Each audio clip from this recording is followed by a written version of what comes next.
Ndagusuje tariki enye z'ukwezi kwa karindwi umwaka wa 2026 nibwo umunyamakurukazi Anita Pendo yaje kuba ahurira mu iteramakofe n'umukinnyi wa filime wabigize umwuga bakunda kumwita Mama Sava muri filime bahurira mu iteramakofe maze birangira umwe akutse iryinyo. Muri gospel Vesina na Dorcas bagiye gusora indirimbo nshyashya. Indirimbo yitwa ngo iki? Ibiganiro byose ugiye gutega amatwi ni kuri yicano YouTube yitwa Kingdom JBTV. Hanyuma ngewe nitwa Bombiva. Niba utarakanda subscribe yikande kandi ngo ayikaze.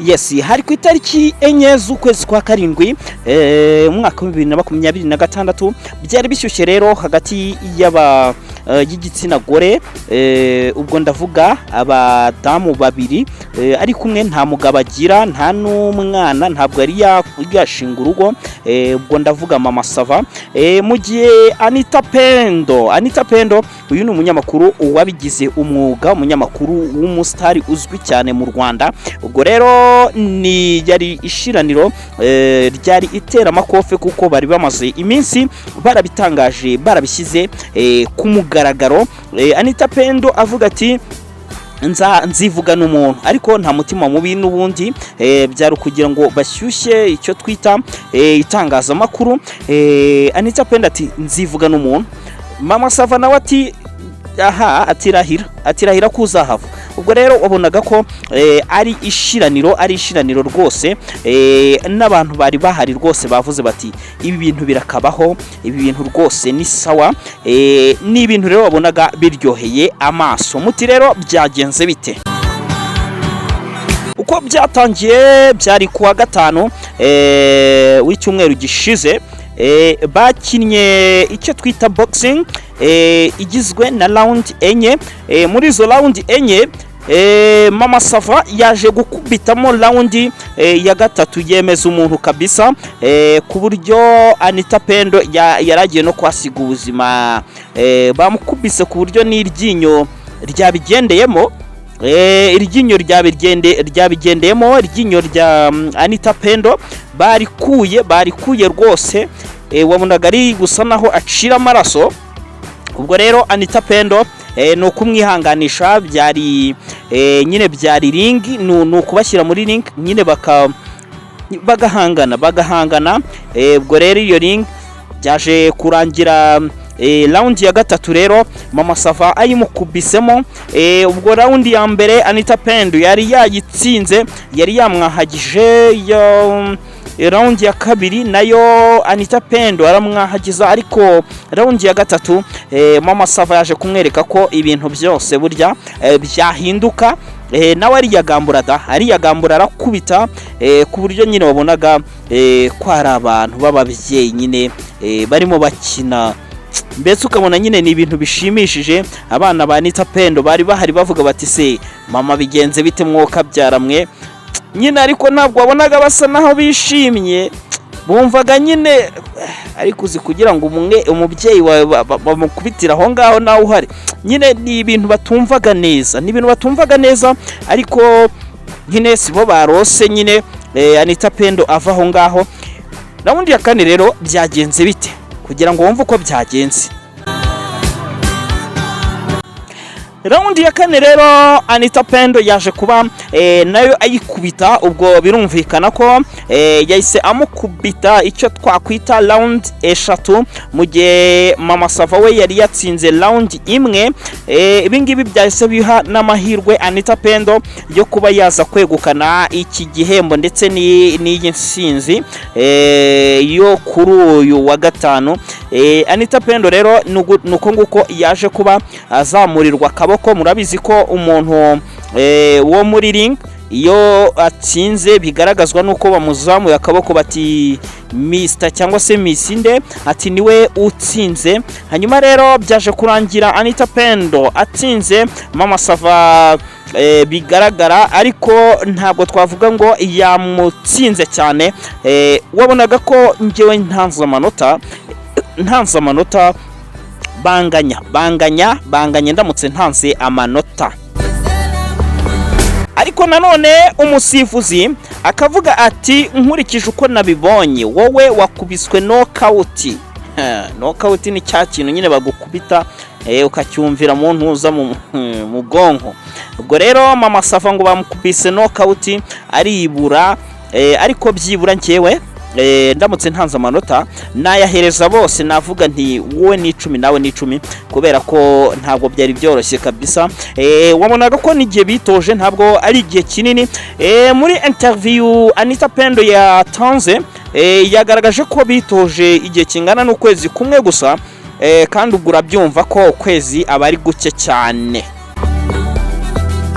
Ukwezi aba ari guke cyane ngereranyije n'uburyo ki bino biboro biravuna cyane. Burya abantu bakina boxing baravunika cyane, niyo mpamvu rero baba bagomba kubyitoza hagashira wenda byibura nk'igihe kinini babyitoza, nibwo byibura uvuga uti ninjya muri ring nyine bizagenda gutya, ubwo nyine ukabuzi ukuntu bizagenda. Ariko abangaba bitoje ukwezi bose, wabonaga ko nyine nibyo bakoze byari ibyo, nta nubwo abaveba. Ubwo rero aba bamama bashobora kuba bafunguye icyo twakwita boxing ku gitsina gore, dore ko ibi bintu bitari bisanzwe, ntabwo byari bisanzwe kabisa, ariko bino bintu byaba byiza cyane nk'abantu babirebaga ubonaga ko ari ibintu byiza cyane. Hanyuma rero umubyeyi yahuraga n'inkumi rwambikanye kabisa, birangira umubyeyi abashije kwiba niba ari ukwibatura niba ari ukwigobotora, ubwo abasha gutsinda inkumi.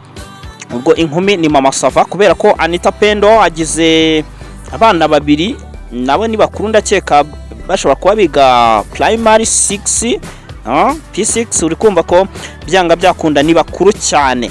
Hanyuma tuvuye kuri Anita Pendo ndetse na Mama Sava, reka twigire muri gospel kuri Vestina na Dorcas.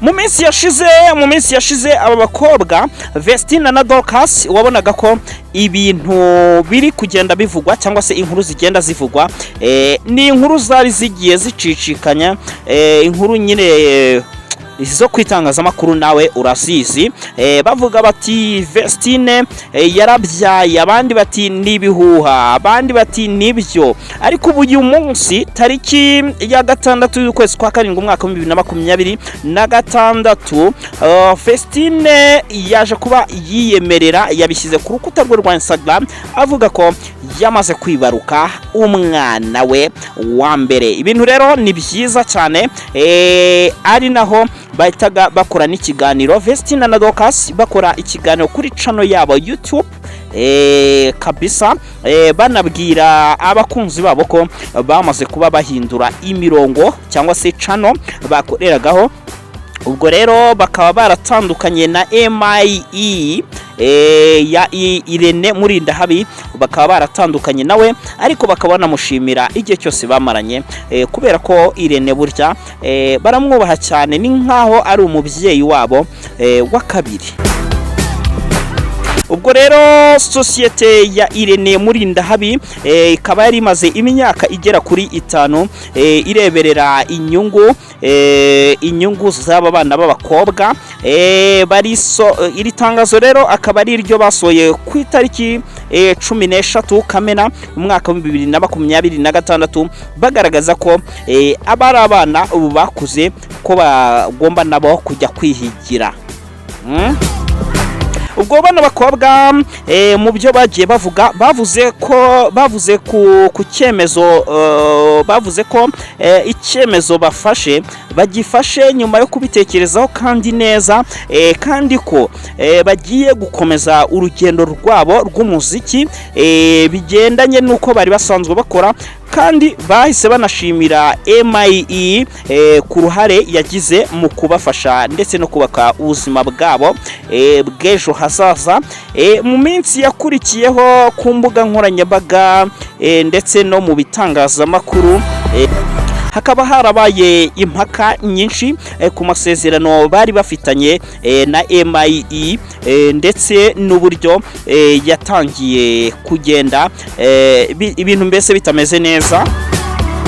Abantu bati Chano ubwo nyine gutandukana kwabo Irene Murindahabi agomba kugira gute, ayo masezerano basinyanye yo kuzagira kuzishyura amafaranga, indirimbo, ibiki n'ibiki, ibyo byose rero ni byari biri kuvugwa kuri ayo masezerano bari baragiranye ku mbuga nkoranyambaga, ariko MIE yaje ibihakana. Irene Murindahabi araza aravuga ati abana twabanye neza, nta mpamvu na Chano nzayibahera ubuntu, bagende bikorere nabo bibereho. Ibyo ngibyo birarangira, ariko uyu munsi abana baje ku mbuga nkoranyambaga bagarutse babiri, barangije ni n'abantu babiryoheje neza cyane, barangije baravuga bati nyamara twagarutse.